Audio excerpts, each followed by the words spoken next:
What's going on? What's going on, everyone who's actually listening to this podcast right now? First of all, guys, welcome to the Nikhil Sai Show, which is hosted by me, the Nikhil Sai. And guess what's going on today? We're back with another amazing Two Comma Club interview. So, guys, this is going to be a crazy journey, by the way. So, just make sure to stick around. And in these uncertain times, because of this pandemic and all of this stuff, most entrepreneurs or people, especially who wants to be in a better position in their company or have to have that dream leadership job in their life, right? They really struggle to get that, right? And now we're having a guest who literally hacked the entire dream job hacking system. This is going to be a crazy podcast. You're going to love the story, guys. So just make sure you stick around. She's an expert when it comes to teaching people how to get a job where you can make over six figures without you even applying to that job. So that's where the crazy part is. So guys, let's not waste any time and actually welcome Lindsay Mustaine, CEO at Talent Paradigm. Hey, Thank you Lindsay. so much for having me. What a great introduction. Let's gonna be a crazy journey. Let's do it. Absolutely, Lindsay. And first of all, Lindsay, thank you so much for joining us on time. Lindsay is the CEO at Talent Paradigm. She has been helping thousands of actual job owners to get good jobs when it comes to hacking their entire talent and get the dream job and go to that leadership level in any company by following the simple hacks she's going to disclose today on this podcast. So make sure to stick around, guys. Grab the notes. It's going to be a crazy, valuable session for sure. So, Lindsay, before we start, your journey is so much crazy. I was getting into so many emotions while I actually gone through your journey and looking at you on the funnel hacking live stage while I was watching you. It was just like an amazing, beautiful moment for me to watch you walking on the stage. So can you please start with your backstory? Like, how did all of this crazy journey started? Oh my gosh. Well, I kind of have two origin stories when it comes to it. So I'll start with the why I do what I do in particular. And that started when I was just a little girl and I watched my dad get laid off from a job that he worked at for 20 years.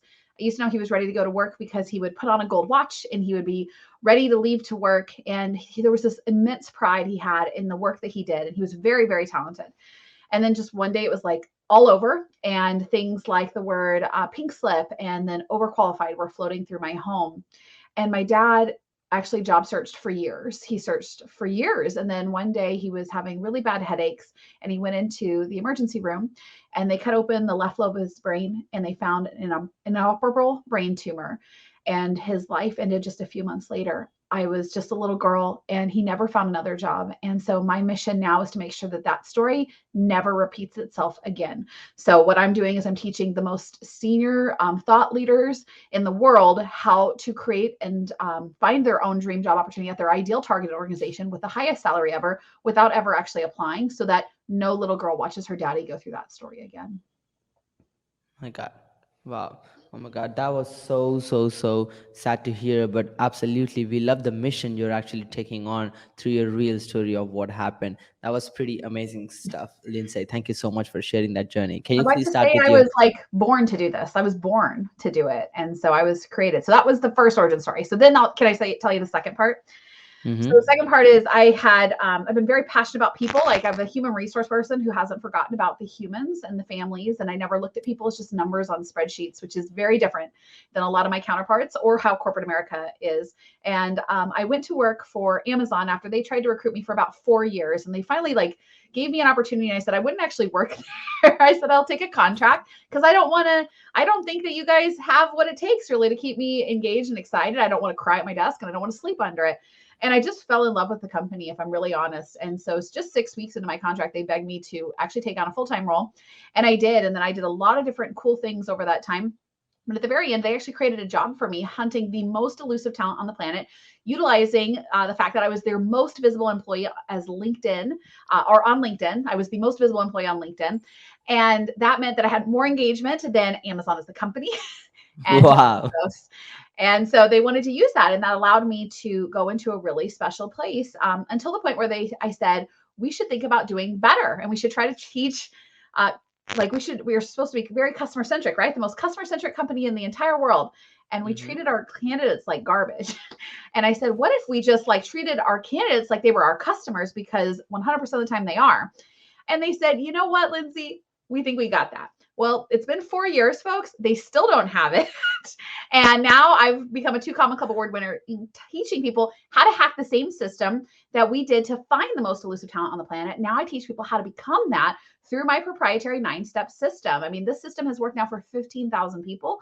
So it works, it works, it works. And now we can have people beat the system that is very broken so they can land that 6-figure dream job without actually going through any of the work that people have been programmed to do. Wow, absolutely. That is crazy. Like you have backsided Amazon with your LinkedIn following, which is nuts, and you have transformed over 50,000 people with your transformational program. That's amazing, Lindsay. So let's get to the next question. This is going to be amazing stuff.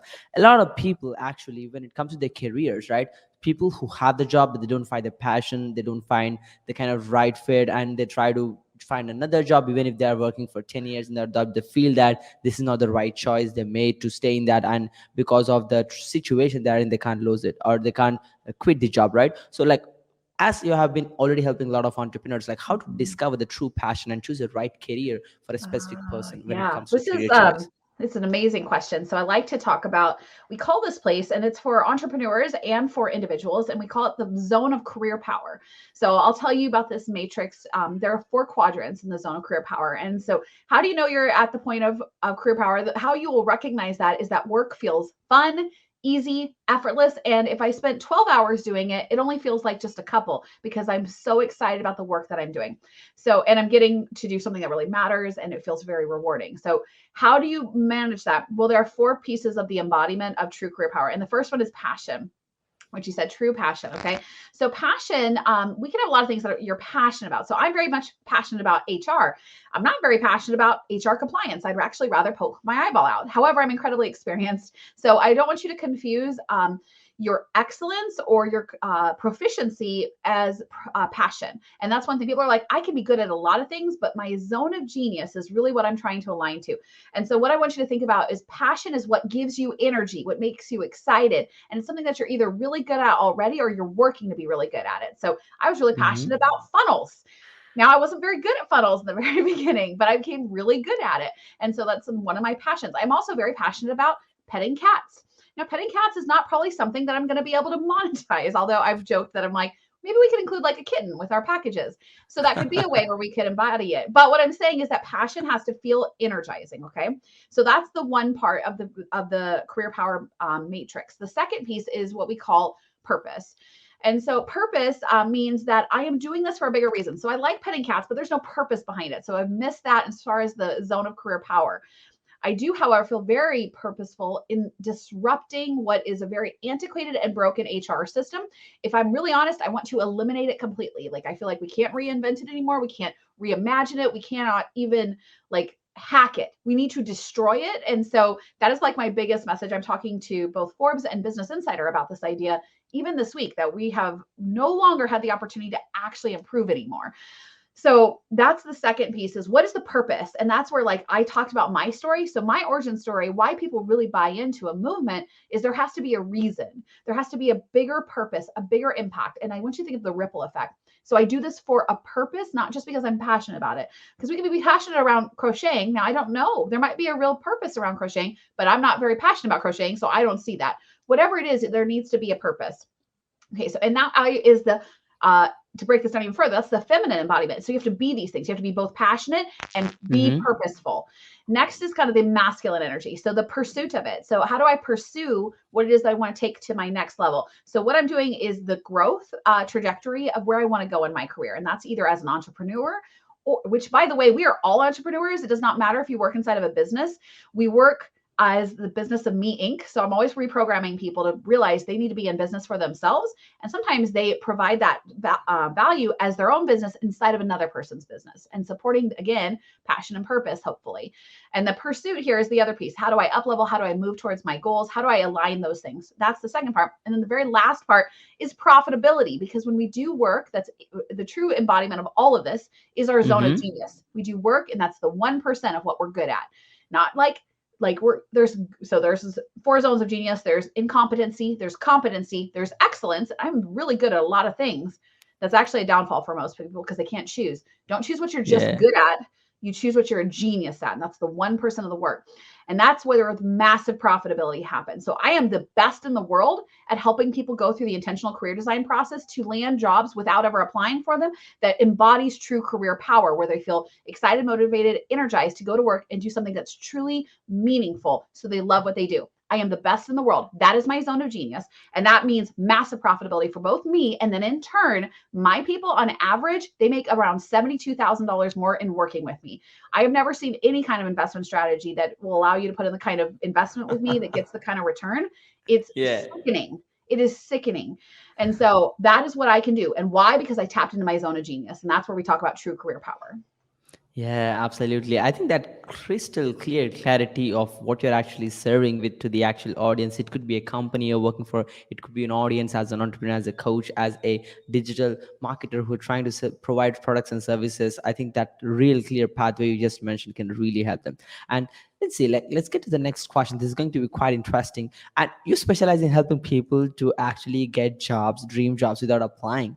But hopefully most people, they try to apply, or most likely they will be ending up in an interviewing process, maybe sitting out with an awkward HR interview or something like that, right? So, but when it comes to an HR interview, most companies, they have like a 10,000 stake of people who are trying to apply for a specific job position, right? And it's really hard to kind of stand out. And even if you are the absolute genius when it comes to the position, it's hard to stand out and be like, hey, I know what you're looking for, right? So as for your experience in the HR space, like how to actually stand out when it comes to an interviewing process? Yeah. Okay. So there's some key things to take away here. So the very first thing is you need to have absolute clarity about what value you provide. So we talk about being in the business of Me Inc. In that business, what makes a business successful? When they're absolutely able to provide value. So people will be like, well, I was super qualified for that job. And I was like, but were you able to articulate it? So I need to make it beyond a shadow of a doubt that you are the right fit for the job because you create a solution to the pain that they are experiencing. And let me be very clear. The reason why a company is hiring is because they have pain. And there's usually two reasons. They need to make money or they need to save money. All jobs, even HR, which doesn't seem to fit into this, they either increase revenue or they decrease costs or some combination thereof. So I do this. I am this solution because I do these things. So we need to create a value proposition. If you have that and you have complete clarity and you know how to be the answer, you eliminate all other options. Okay. So that's why like becoming the candidate of choice, when people just throw money at you and you have multiple job offers, that's what my candidate or my clients experience as candidates. That happens because you become the solution. Okay. The second thing is that it is not about your qualifications. Okay. There are people, we can all say you've had a boss that you've been smarter than. You've all had people who've gotten jobs that you never even knew how they got the job. What did they have that you didn't have? I bet it wasn't that they paid for it, but some giant MBA or they have an Ivy League education. What they have is the connection. And so that's the other piece is that you need to be able to speak your genius into the world so you can be the most brilliant person on the entire planet. But if you don't bother to tell anybody about it, nobody will know. So you need to be able to articulate that. So I say that the most important skill that you can have at all is sales skills. And what you are selling, again, in the business of Me Inc., is yourself. And you need to be able to articulate it. And you're not going to be good at this. Let me be very clear. You're going to suck at it, but you are going to play by everybody else's rules until you get better at it. And so I'm so very thankful that my career began in sales and operations because I was able to articulate value and I understood how to do that. So when I was recruiting, guess what I was doing? I was selling something else. And you were always selling something. You were always selling yourself or selling somebody to get buy-in on your idea to take the next step. You were selling no matter what. And you should be very thankful. There's some sort of like process where people are like, oh, I am so thankful somebody sold me this jacket or this lipstick. Okay. I am so very thankful that somebody bothered to do that because I wouldn't have anything in my life without sales. So we need to reprogram that. And then the last thing is, besides the connections, is enthusiasm trumps experience. So I will take somebody, this is where the overqualified thing gets in. And just remember that my dad got the story overqualified. So that word literally makes me sick to my stomach. But when people are like, well, I'm overqualified. And I was like, what you're showing to me is you have a chip on your shoulder. So one, we manifest what we believe about ourselves. So if you believe you're overqualified, guess what you are? Immediately, I don't even have to do anything. You've decided that. But the next thing is that a lot of times the way that we show up like that is that I know everything. Guys, nobody hires somebody who knows everything. We are looking for somebody who is a student of their craft. So like I might be a 2CC winner, but guess what? I am still a student of this craft. So now I just up level and I learn from a smaller audience because what I want the 2CCX award. So that's where I'm going to learn. So what you need to do is again, model the people who have a life that you want. Let me give you that again. That means your parents are probably not who you need to be modeling. You probably need to be modeling the people who are the most successful that have the life that you desire. If you have that, then those are the people to hack and to model what works. Don't fall into, if you want results like what everybody else has, then go ahead and do what everybody else is. And those are the sheep, my poor little sheeple, But what I deal is I deal with the leaders. They're the ones who are the shepherds, and they are willing to deviate from the standard norm. And that's why this works, because guess what? Nobody is really willing to do it. They're not willing to step into that. Absolutely, Lindsay. That was absolutely beautifully articulated by you. Thank you so much for that quick answer. I think a lot of people who are trying to get a job as well, they need to realize that they're actually selling the person who is hiring them, right? They should really sell. And absolutely, the enthusiasm you just mentioned and the kind of accountability. And as you just mentioned, the key results, why they can get the absolute information or the actual requirement fulfillment really matters a lot. And as you just mentioned, I love the fact that you actually talked a lot about how they can actually stand out to the process by not being the person who knows everything. And we see this happening day in out. Everyone comes in and, you know what, I know everything about you. We are not coachable. We do everything already. We know everything. Yeah. And that doesn't sell anyone. Absolutely love it. Exactly. We don't want that. I will say, like, I am the very best in the world at what I do, but let me be very clear. I am willing to evolve and learn and find a better pathway. So, like, right now, it's the hottest market I have ever seen in 20 years in HR. So, what works now is a little different than what worked 2 or 3 years ago. So, we need to Yeah, innovate. And that's what people are looking for. They don't want the status quo. They're looking for the solution, because when we get in that place, we have the quantum leaps. That's what Zone true. of Genius does. Quantum leaps are not like I can improve salary or this percentage. I can make 1,000% improvement. I'll give you an example. I hired somebody on my team that replaced 17 other people.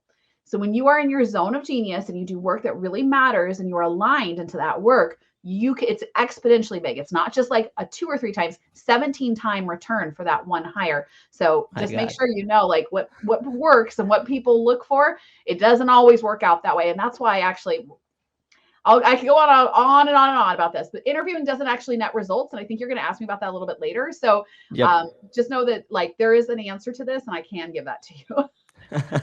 Absolutely, Lindsay. That's pretty awesome. And as an employer, you're one employee away, and as an employee, you're one job away. That's pretty exciting, Lindsay. Love That's that. so true. Love that. Absolutely. Let's get to the next question, Lindsay. So one of the main problems as a company when they are actually scaled to the next level, like you've been scaling your business to 7 figures and beyond, you're looking at the 8 figure mark, which is pretty amazing. Hopefully you'll achieve that pretty soon. And one of the main reasons you're having this kind of success is you have leaders who can replace your entire work, and they're taking care of that exact piece. It could be accounting, it could be sales and marketing, it could be Mhm. funnels, advertising, it could be operations, it could be fulfillment, whatever. So first of all, the main problem is as an employer, like how to actually attract these key leader positions, like how do you actually attract these high level leveraged people who Oh are my coachable, who gosh. get the skill sets. This is okay, this is a fire question. And I mean fire is in this is hot. The reason why I just told you this is the most competitive environment I have ever seen. So everyone is hiring. Everyone is hiring. Mm-hmm. COVID was a game changer. It made everybody have to disrupt exactly what all the things I taught beforehand. I was like, duh, I already knew that. Here's proof, though. Thank you, the world, giving me proof that we don't need to be in an office. We can demand anything we want. And I predicted this moment would come where we would have this massive like resurgence. So the economy is expanding so quickly.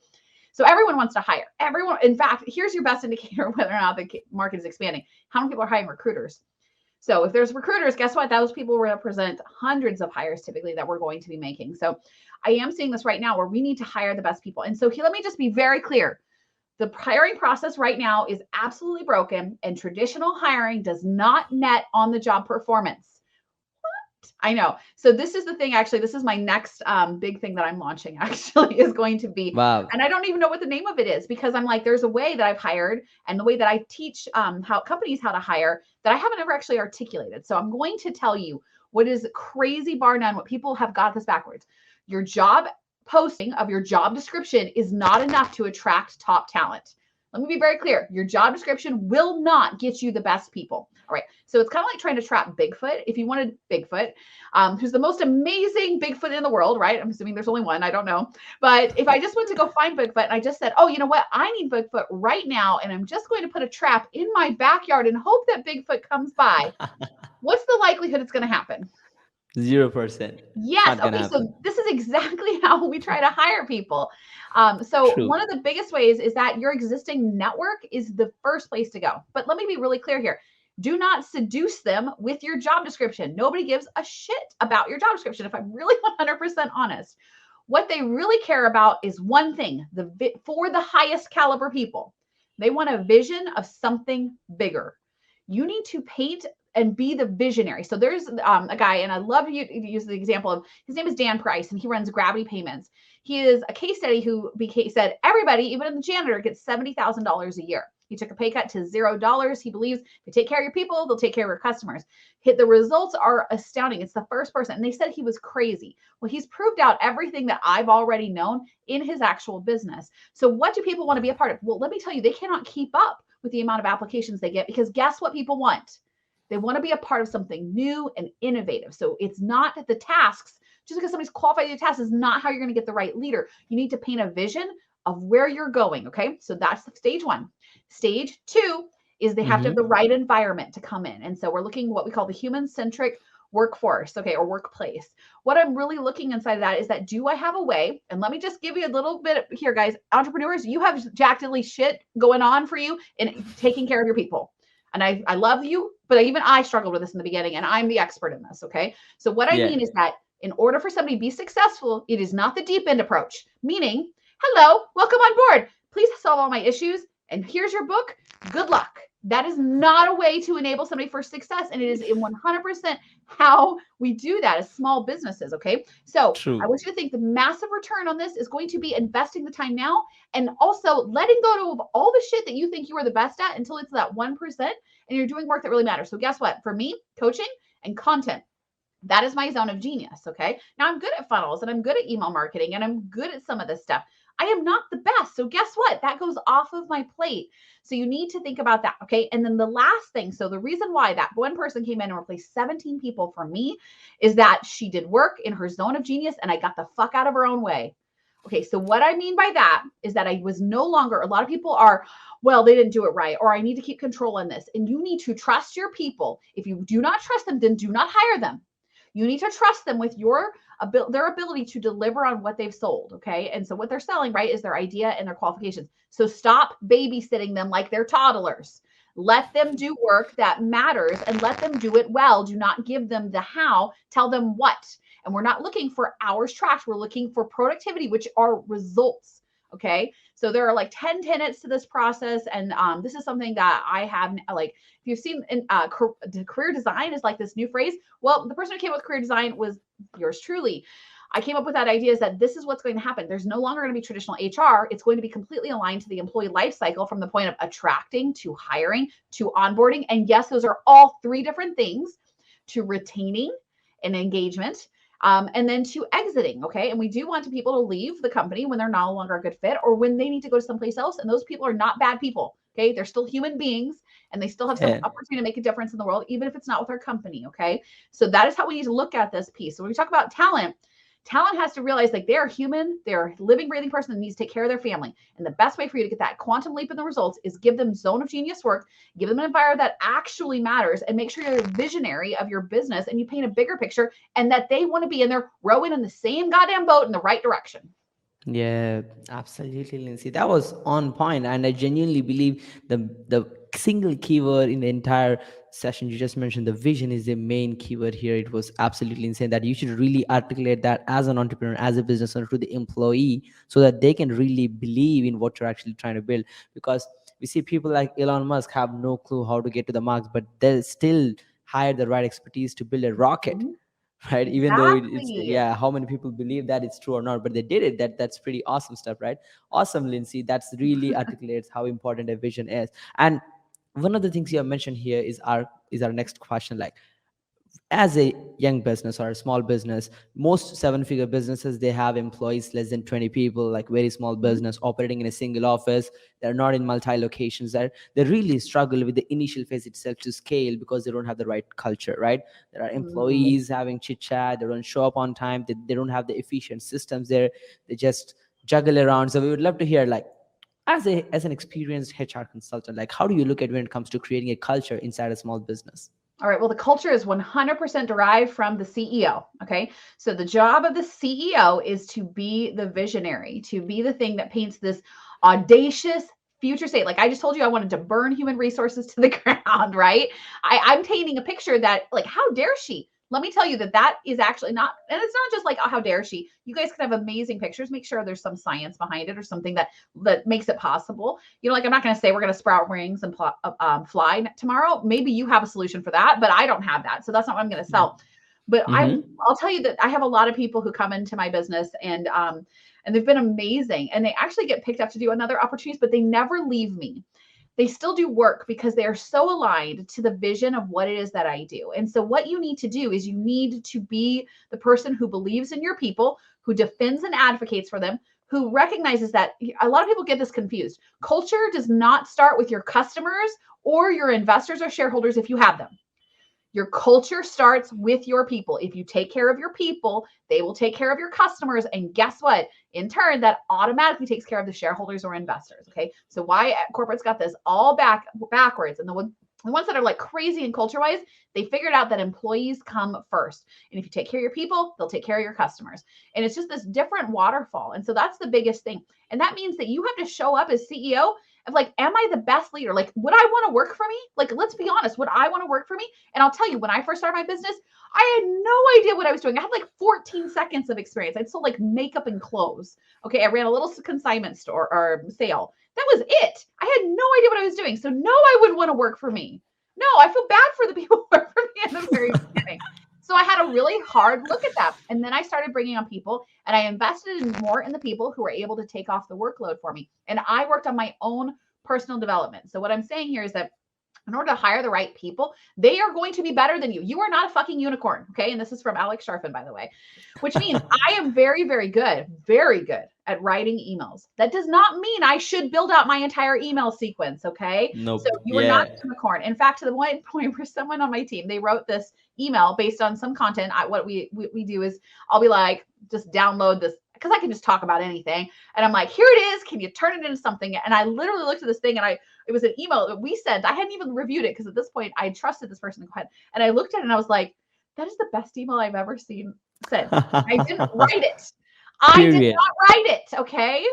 So just make sure, like, when you're trusting in people, like, that's a big piece. And then get out of the way and make sure that you know that they need to believe that they're on your side, that you're on their side. Okay. So like, one of the things that we talk about of the tenets of the human-centric workplace is we correct processes before people. So people will be like, oh, this person didn't do that thing. And I was like, did you actually have a process that made that clear and apparent to that person? Or are you telling me that your poor leadership caused that issue and now they're going to suffer the consequences? Hello, corporate America. That's all it is. And pretty much. So if you want to run your best people out the door and bleed them out to your competition, treat them like they don't matter. Otherwise, remember that they're human beings. They want to do good work. Nobody wakes up and goes like, I really want to piss Lindsay off today. That's usually not what they might. There's probably a couple of them out there, but for the most part, my team, they're aligned to my vision. And as long as they know that I believe in them, they're going to find a way. They will. I have a boss that started, he's like, what makes people run through walls for you? Do people want to run through walls? Like, if you listen to the crowd, when I crossed 2CC, there are a million people out there. Maybe that's a little bit of exaggeration. There's only a couple thousand in the room, but hundreds of people in there cheering for me because they know me personally, and they know my vision, and they know my heart, and they know the things that I went through in order to get to this point. And so that's culture. Okay. Culture is every breath, every time you show up anywhere, any interaction, that's your culture. That's your brand. And so you need to be visionary in that. And you need to remember that the people are what matters first. If you've got that backwards, you will never be successful. And you can, bar none, like, I guarantee you're going to fail, guarantee, unless you take care of your people. Yeah, absolutely, Lindsay. That was on point. And again, like, people need to realize, especially as a business owners, that they are the culture. Like if you are waking up at 11 a.m. and if you're expecting your employees to come and sit and work at 9, that's not happening. Like, you really reflect your emotions in the office, and you really need to build that culture. So that's awesome, Lindsay. Love that answer. Let's get to the next question. So, Lindsay, again, one of the main reasons you've been serving great at Amazon is because of your LinkedIn following, and you stress a lot when it comes to leveraging LinkedIn as a social media to get the dream job. So we'd love to hear your inputs on building a personal brand on LinkedIn to job hack.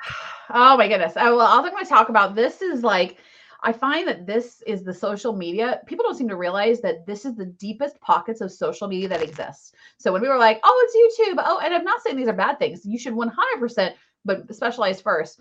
100% be on LinkedIn. Okay. So I started on LinkedIn. I celebrated 16 years on LinkedIn. So I have like I have a teenager that can drive now, in Mm-hmm. LinkedIn experience. And I just thought it was really cool because I was a recruiter, right? So my whole job has been just connecting with people. For a long time. So my job naturally allowed me to build a network. And so what I did on LinkedIn was I just started like basically the idea of throwing stones and marketing, right? And I said, we could do better, or here's how you help yourself. Whatever it was, all I did, and I don't talk to just talk, that drives me crazy. There's a whole bunch of people have bigger followings on social media, and they're like, here's my kumbaya. Wouldn't it be nice if this was better? Okay, that's really great. That would be nice if it was better, but not just that. Here's how we make it better. So we talk to show up to give a message to either inspire action or give them a call to action to do something that makes their life better. And so what I do is I just want people, I would defend and advocate for the people who I see suffer. And I was that person. I watched my dad be that person. I watched my clients go through that. So I build my brand on LinkedIn. First, it starts with your profile. That's the first thing. The second thing is the content that you provide on LinkedIn, which has a very specific format. And then the Mm-hmm. last thing is the people that you actually network with on the profile or on the platform. And it is like the richest pockets possible, the biggest access to cash reserves. They're on LinkedIn if you understand how to pull this off right. And it's another one, because that's one the point when you get to 2CC there. This is the time when you finally get to differentiate. This is one of the things people have been asking me for years, and I've been like, no. So it's the other part of the business that I'm working on right now is like I have Wow. something called the $1 million profile, which is your LinkedIn profile and how to generate, which I got completely. I have hit $1 million completely through organic traffic, just in standing in my truth and saying the things that make people uncomfortable. And I do get haters. That is one thing you have to be prepared for. And I've even had death threats, which is fine, because you know what? The people who needed to hear it, the people who needed a little bit of a breath of belief in them, they're the ones. And that at some point, 80% of my business is totally free. But the people who keep the lights on and keep our business running, they're the ones who come in. They work with me closer to collapse time and increase results. But I'm there to show up to help people. So my heart is a servant's heart first. And then if they want closer results, then they can work with me personally. But I understand who my audience is. One, because I was that person. One, because I watched that happen. And now 15,000 people later, I know this person. I can speak to what they're going on, and to know that they're not alone, which is all they want to believe, is that they're just not alone and there is more for them. Yeah, true, true, true, Lindsay. That was absolutely insane. Thank you so much for exactly laying down how you have actually grown your LinkedIn and actually leveraged that to get the dream job. That's awesome. And Lindsay, this is going to be pretty amazing stuff, right? So you have been managing your clients, the results, and the kind of projects you handle day in, day out to your productivity level at the max, right? So we'd love to hear more about like what kind of tools do you use to manage your projects, clients for the most productivity? Well, so I let me just be very clear. I am the most disorganized person on the planet, probably.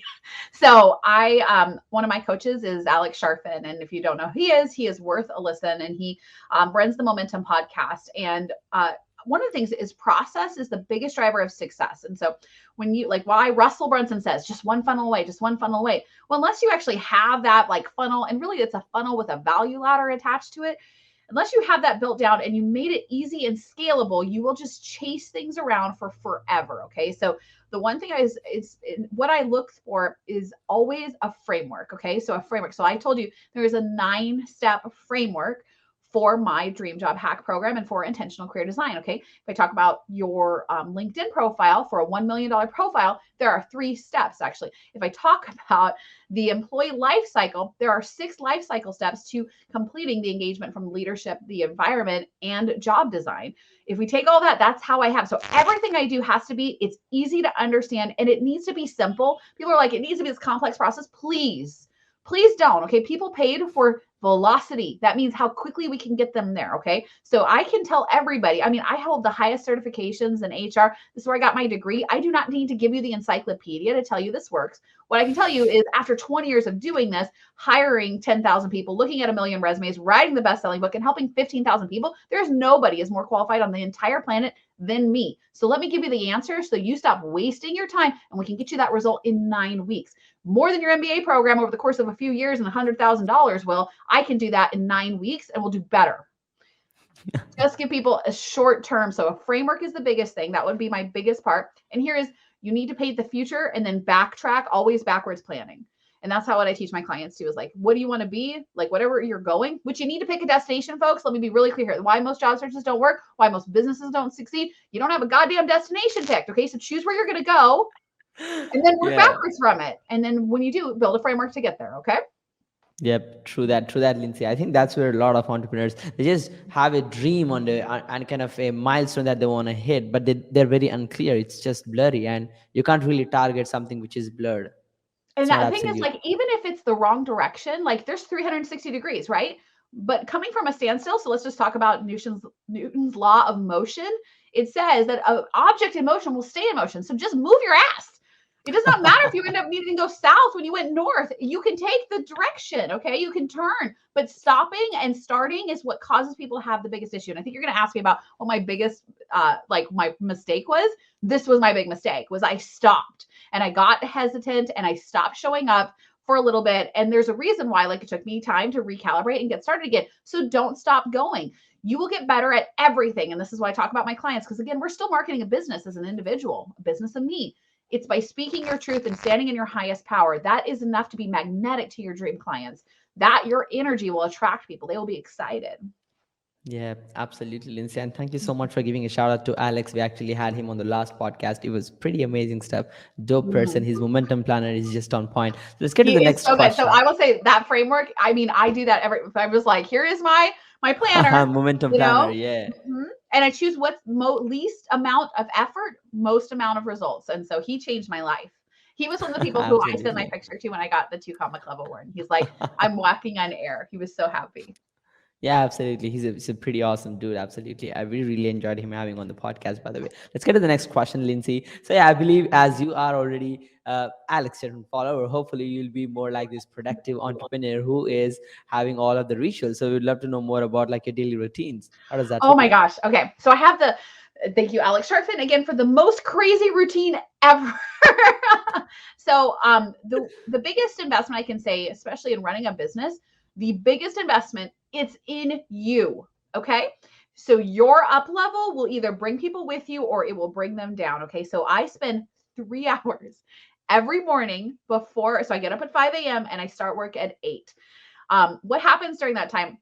Well, Alex, here we go. I have my water. So I hyperhydrate. He probably talks about that. If you ever heard it, A 10 day lot. challenge. Yeah. Yeah. So this is something that even in my clients that I teach them. So we hydrate. We choose good nutrition to start our day. I do something with greens. I also have an infrared sauna. I want to get my state up. So like basically what I'm trying to do is I use a lot of energetic technology, which is very new age. And I use things like crystals to amplify my results. And people be like, crystals. Folks, your watch runs because of a crystal. So programming happens, whether you believe me or not, it's working for you right now. You're welcome. So I use that. I also spend time using, I do gratitude. I talk about what my goals are, what my intentions are, my top 3 things I'm going to achieve that day. I spend time Mm-hmm. with my children and take them to school. And then by the time I show up here, I have something left to give at the end of the day. So my 3 hour routine is pretty hardcore, if I'm really honest.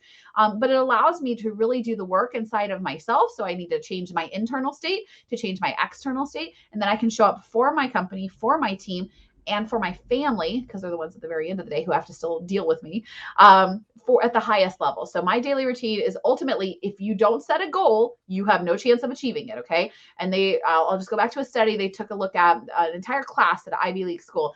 And of this class, they took everybody, 97% of them didn't have written goals down, but 3% of them did. This is an Ivy League education. They followed that class for 20 years. You want to know the results were? The 3% had more wealth than the 97% together. So that's what I say. Just pick a goddamn vision and move towards it, even if you're doing the wrong thing, because you're more likely to bring that closer to you just because you put something in motion. And at the metaphysical level, the universe rewards vision. So choose where you want to go, choose that most disruptive vision and things you want to go towards, and that the world will conspire. The universe is conspiring for your success. Yeah, absolutely, Lindsay. So beautiful. Thank you so much for articulating that.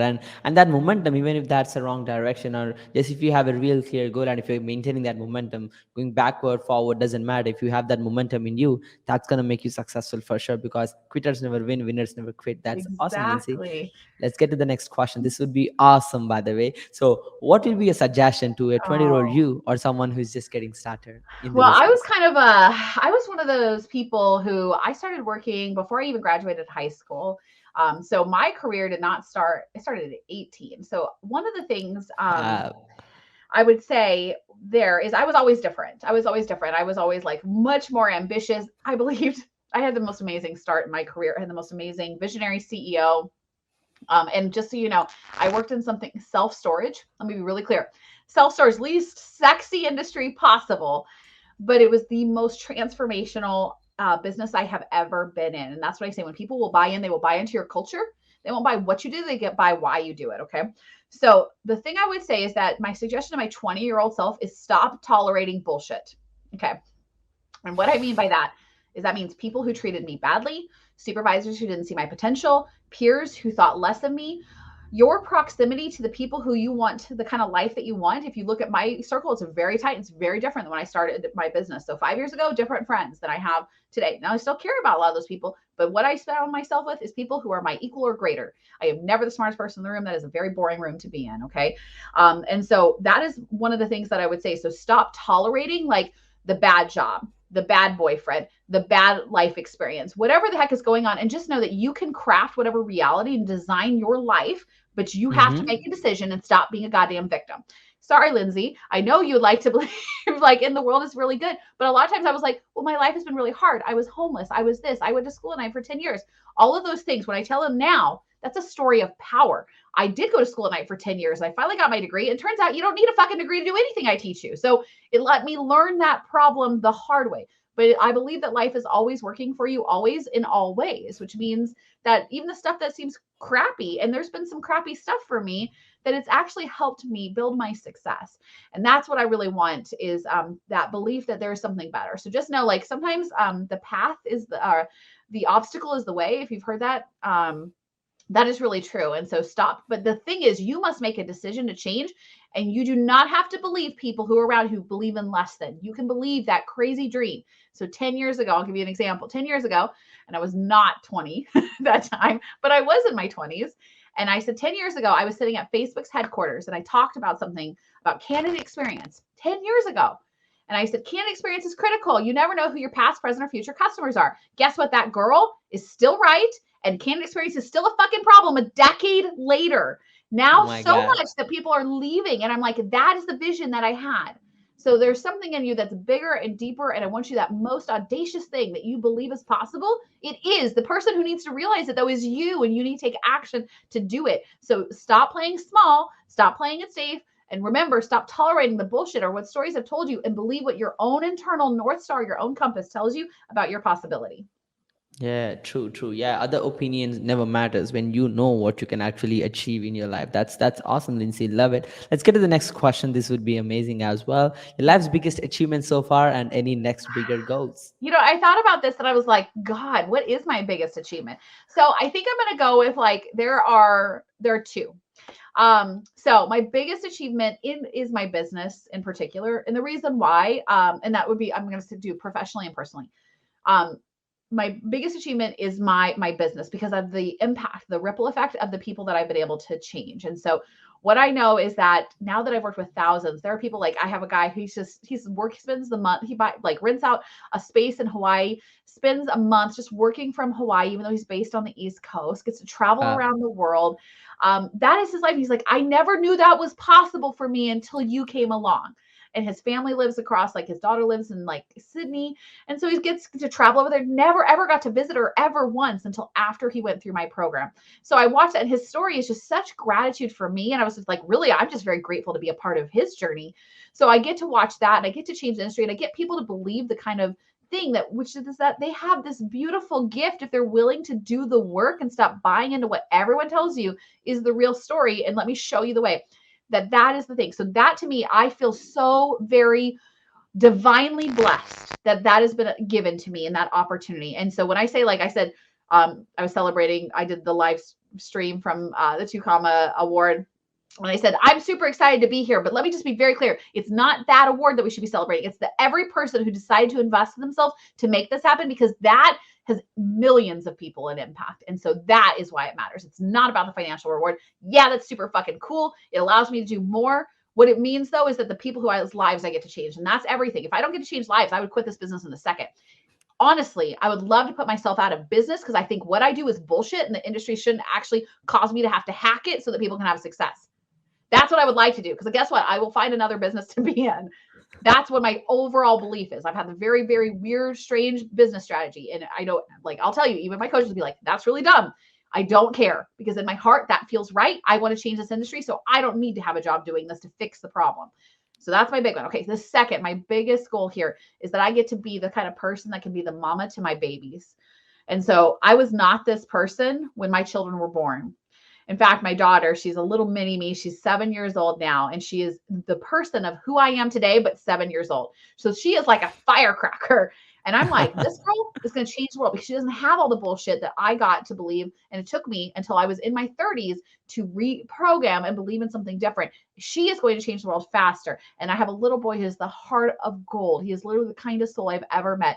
And so I get to be here, and I get to show them that they can have a life that's different than anybody else, because their mom does it and they think I'm really cool. So that is why I say that is my biggest professional accomplishment, my biggest personal accomplishment are my little babies that are just the most amazing humans that I've ever met. Awesome, Lindsay. That's absolutely insane, and we love the vibe here. Let's get to the next question. You kind of already answered this, but we would love to hear, like, what was the biggest mistake in your life so far, especially in terms of business? Oh, so I would say, like, I always say the obstacle is the way. We sometimes take the scenic route. But I got to the point where I bought into things that people had said. How can I say this? Listening to other voices outside of my own internal compass. Okay.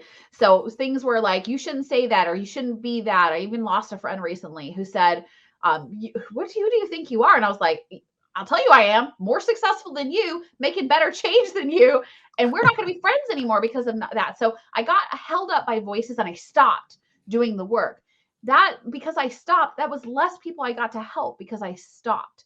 So my biggest mistake for me was stopping the process because I had my own doubt, or people introduced doubt. So you need, again, to model, like, what does success look like, and who do you put around you that amplifies your results? So my best friend in business, his name's Mark Stern. Guess what? I walked the stage and right behind me was Mark Stern. And between the two of us, we together, like, we are this like brain trust, because together we know we do more. And I love my peers, but there's very few of us that have crossed that stage. And so guess what? Like, when I put my bet on, when I go and need some help, do you know who I go to first? I'm going to talk to either my team, or I'm going to talk to Mark, because I know that he's going to raise the level. So the other part is, don't stop and listen to the voices, either true to yourself or that are here to help support you. And not all people, even if they look friendly, are actually going to help you. Okay. I love my mother. I love my mother, but I said, Mom, I'd be more inclined to listen to you if you had a life that I would want. And that was a very hard thing for her to hear. But that is the biggest truth, is stop listening. People want your family, your friends, even sometimes your partner will want to protect you, not provide for you. Let me say that again. They want to protect you and not provide for you. That is your job. Okay. So you need to detach from that and do what's best for you. Even when other people will say, that's crazy. Guess what? We are the crazy ones. We are the misfits. Absolutely. We are the entrepreneurs. We are here for the cause and change. That's awesome, Lindsay. And entrepreneurs who are listening to this podcast, who you listen to really matters. So make sure to pick the right people and open your ears only for them, and never let other people's opinions matter in your journey. That's awesome, Lindsay. Thank you so much. We would love to hear more about, like, your main inspiration for all the success you achieved and key people involved in your journey. So my main inspiration, when I walk the stage, the person who I walk the stage for most was me. What? I know it sounds really selfish, but the truth is, like, being very external focus is a problem. The person who I wanted to make proud was me. And the reason why is that there are two people that the reason I am here and why I keep showing up, and two that are no longer on this planet. And one is my daddy. He is the reason every day I show up. But also along this way, my brother was murdered. And I showed up for him too. So even after I had to face his killer in court a year ago, I still show up now. And that was me. Like, when I talk about showing up, it has been the hardest journey of my life to show up still. So those are the two main inspirations, because I live because they have a legacy that lives through me. So when I say it's for me, it's for me, it's for my dad, it's for my brother. And then the other two people I show up for are my kids, because I want them to be a force for good, and they want them to change the world for the better. And I need to pull them out of what the collective consciousness and the programming that our school system gives us, and believe that they can do more and they can do better, no matter how little or how different or how whatever they're too much or too little this or that, that none of that matters. None of that matters, that they can be anything that they wish to. And I don't have a goal for them. Like, I don't want them to be like a billionaire. I don't care if they work at McDonald's. What I want them to be is kind people, because I believe kindness is a way that you actually surround yourself with happiness. And it's not about self-serving happiness. It's actually about helping serve the world. And so that's what I look for in my kids. So those would be it. I've have a number of coaches. The list is so long that I literally, like, one of the things I've definitely invested in, I probably spent $200,000 on my own personal development, which is well over what my degree is and so much more productive. But I've had a lot of coaches that have really helped me in major transformation. And so for them, I'm very thankful. I don't have enough time to list it out right here. So, but I've had a lot of people, and then my own community of other entrepreneur friends and people who have been there when I literally was broken and had like nothing left to give, who were there still backing me up. Those are the people who you know are going to be there. And the people who were fair weather friends and ran off and left me at that time, that's where the struggle is, where you learn who's really on your side. Yeah, 100% Lindsay. And those situations really determine who you are meant to, right? That's awesome, Lindsay. Thank you so much for mentioning. And Lindsay, like, what an amazing guest actually we had today. Pretty amazing session. It was just wonderful. And where can our audience find you mentoring if they need more help from you to Well, I hack would their say dream job? that I LinkedIn, I'm kind of tapped out there, and I'm tapped out on Facebook. So I'm going to say to Instagram, I still have space on Instagram. So if you go to @AskLindsayMustaine, I'm very interested in connecting with people, no matter what stage of your journey. I shared in the group inside of the ClickFunnels community. I said, nothing makes me different than you, except that I'm louder and I chose to show up. So I would love to connect with you and be a point of inspiring that you can do this too. There is nothing that's particularly, I went to school at night for 10 years. I was started working before I'd even graduated high school. I was homeless as a teenager. Like, I've nearly lost my business twice. You can do this too. You can do this too. So anybody who's listening, please know. And if you need somebody to breathe a little belief into you, that is something we can connect with offline. It's not something I can coach you on typically, but I can give you a little bit of breath of belief, because that's going to be the thing that's going to change, that somebody sees the potential in you. And since I have that Oracle Genius vibe, I can tell you whether or not you're onto something or whether you're not. Yeah, awesome, Lindsay. Thank you so much for the opportunity. And guys, I'll be adding Lindsay's description in the actual description of the podcast. So make sure to check her out on Instagram and ping her, and you're gonna have good time talking to her for sure. And what an amazing session, Lindsay. You've been impacting great for all of the entrepreneurs you've been working with and the kind of companies you've served. Any last word before we conclude the entire podcast session today? I just want to say thank you for whoever is listening, because I believe the universe brings you exactly what you need. So thank you for showing up. And the biggest thing I can say is just take the first step. Whatever it is, wait for that. There's something that's yeah, I know what that is. That's the thing. Go do it today. Don't wait. The universe is waiting for you to show up.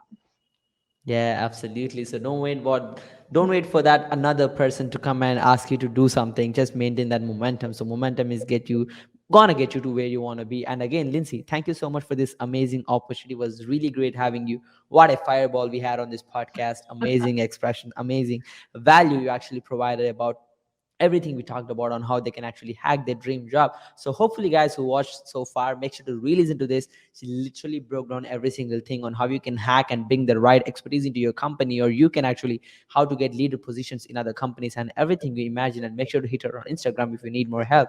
So hopefully you enjoyed the session. Make sure to re-listen this and take notes and start implementing. Do it. That's the Do it. entire summary. Yeah, just do it. Don't wait for anyone else. Absolutely. So hopefully guys you enjoyed the podcast session so far. Stay tuned for the next interview, guys. This is me, the Nikhil Sai, and Lindsay Mustaine signing off for today. Peace.